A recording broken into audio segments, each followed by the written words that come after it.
जय मसीह के दोस्तों, सैबथ स्कूल के इस लेसन स्टडी में आपका फिर से स्वागत है।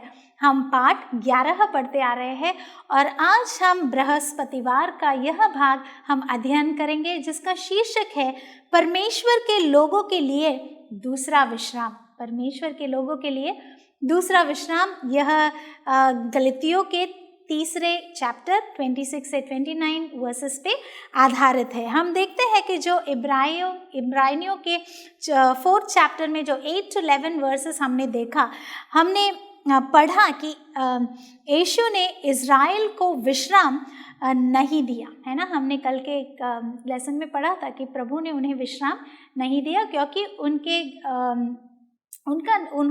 उन्होंने भरोसा प्रभु पर नहीं रखा था, तो उन्हें वह विश्राम प्राप्त भी नहीं हुआ।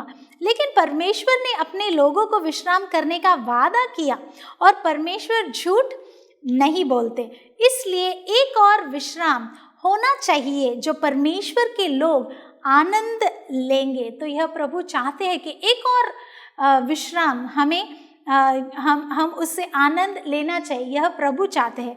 लोगों का यह समूह केवल यहूदी ईसाई के लिए नहीं है, परमेश्वर के लोगों में हर कोई शामिल है जो यीशु को अपना व्यक्तित्व जो उद्धारकर्ता के रूप में स्वीकार करते हैं। उन सभी के लिए यह जो विश्राम है वह प्रभु ने रखा है। ऐसे नहीं कि क्रिश्चियंस या यह ग्रुप या वह ग्रुप या यहूदी बस इनके लिए नहीं। प्रभु कहते हैं जो कोई भी प्रभु को अपना पर्सनल सेवियर एक्सेप्ट करते हैं उन सभी के लिए यह विश्राम है। गलातियों के 3rd चैप्टर में 26 से 29 वर्सेस में हमें यीशु को स्वीकार करने वाले लोगों की तस्वीर दिखाई गई है और इसका क्या मतलब है कि परमेश्वर आपको न कोई दास, न स्वतंत्र, न कोई नर, न नारी के रूप में नहीं देखता है। तो यहाँ पर क्या है? यहाँ पर प्रभु कहते हैं कि ना कोई नर, न नारी, न स्वतंत्र, न दास, इस रूप से प्रभु कभी हमें देखते ही नहीं। प्रभु हम सभी को एक ही नज़र से देखते हैं। तो हम ऐसा नहीं कह सकते कि हाँ मेल या फीमेल, जू या ग्रीक, ऐसा कुछ भी नहीं। प्रभु हमें ऐसा देखते ही नहीं। कुछ लोग कहते हैं कि इब्रानियों का जो 4था अध्याय है से पता चलता है कि हमें 7वें दिन सबत को पवित्र रखना चाहिए।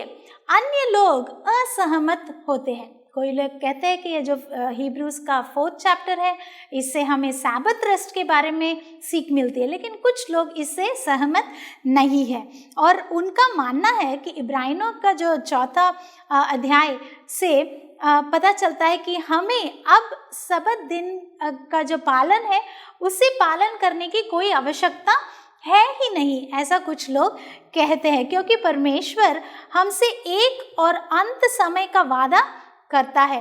ये दोनों विचार यह दिखाने में विफल है कि इब्रानियों के जो 4th चैप्टर में वास्तव में क्या सिखाता है। यह क्या सिखाता है हमें? तो यह दिखाता है कि हमारा जो सबत विश्राम है हमें भविष्य में होने वाले अंत समय के विश्राम का एक छोटा सा स्वाद देता है। तो जो हम हर हफ्ते 7वें दिन जो हम सबत को फॉलो करते हैं, उसे कीप करते हैं, तो उसे करने से हमें प्रभु किसका स्वाद बता रहे हैं?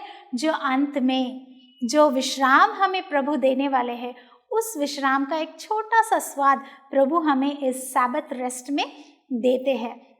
ये बहुत ही एक सुंदर विचार है जो हमें यहाँ पर दिखता है। तो हम देखते हैं कि यहूदियों ने सबत को ओलम हाबा के रूप में देखा। तो ये ओलम हाबा क्या है? यह एक हिब्रू शब्द है। हिब्रू भाषा में ओलम हाबा ऐसा कहते हैं, जिसका अर्थ है नई पृथ्वी। तो सबत को वह कैसा देखते हैं? ओलम हाबा यानी द न्यू अर्थ की तरह से, नई पृथ्वी के नज़र से वह देखते हैं। सो परमेश्वर के लोगों के लिए भविष्य के विश्राम का वादा हमें दिखता है और कि हमें हमेशा की ज़िंदगी, जो हमेशा की ज़िंदगी के लिए काम करने की ज़रूरत नहीं है, और हमें बचाने के लिए हम परमेश्वर पर भरोसा कर सकते हैं। तो हमें किसी और चीज़ पर हमें निर्भर नहीं रहना ज़रूरी नहीं है। हमें परमेश्वर पर पूरा भरोसा रखना चाहिए। हम उसकी दया और क्षमा के वादे में विश्राम कर सकते हैं। तो हम कैसे विश्राम कर सकते हैं? हम प्रभु की दया और उनकी क्षमा में वह विश्राम प्राप्त कर सकते हैं। आगे हम देखेंगे कि इसलिए लोग गलत है जब इब्रानियों 4 के विषय में कहते हैं कि हमें चौथी आज्ञा को मानने की कोई आवश्यकता नहीं है। ऐसा जब वह कहते हैं वह गलत है। जी हाँ, यीशु ने हमें हमारे पापों से विश्राम देने का वादा किया है, लेकिन यह वादा 7वें दिन सबत विश्राम की हमारी ज़रूरत को पूरा नहीं करता। प्रभु ने हमें क्षमा करने की तो वादा की है, लेकिन सबत रेस्ट वह अलग, यह अलग। यानी इब्रानियों के 4 अध्याय में हम वास्तव में हमें सबत को पवित्र मानने की आवश्यकता को वह दर्शाता है, क्योंकि यीशु ने हमारे लिए जो कुछ भी किया है और अभी हमारे लिए वह कर रहे हैं, उस सच्चाई को यहाँ पर हम देख सकते हैं। और तो और हम ऐसे समय में रहते हैं जब लोग कड़ी मेहनत से मिलने वाली सफलता का सम्मान करते हैं। हमें इस समय यीशु से अधिक विश्राम प्राप्त करना चाहिए, है ना? और हमें भरोसा रखना चाहिए कि उसकी दया हमें बचाती है, और उनकी दया ही है जो हमें बचाती है, और हमें बदलने के लिए वह पर्याप्त करती है। यह हम इन चीज़ों से इस विषय में यहाँ पर हम सीखते हैं, हमें यह समझने में मदद भी मिलती है। और यह विश्वास इस बात के खिलाफ है कि पृथ्वी के अधिकतर लोग क्या मानते हैं। तो सोचिएगा मत कि इस पृथ्वी पर जो कोई भी लोग हैं यह क्या सोचते हैं, अगर मैंने ऐसा किया तो वह क्या सोचेंगे। लोगों के बारे में हमें कभी सोचना ही नहीं चाहिए, यानी वह हमारे बारे में क्या सोचते हैं मत सोचिएगा। लेकिन हमें ऐसे समय में यीशु के वादे पर भरोसा करने के लिए पर्याप्त साहसी होना चाहिए, जब दूसरे लोग अपनी मेहनत और सफलता पर भरोसा करते हैं, है ना? इस दुनिया में हम जो रह रहे हैं, तो बहुत सारे लोग अपनी सफलता, अपने काम, अपने पास जो कुछ भी चीज़ें हैं, उन विषयों पर वह बहुत उनके सफलता पर बहुत भरोसा करते हैं।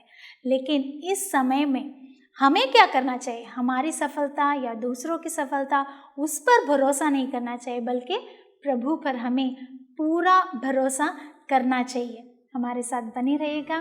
प्रभु आपको आशीष दे।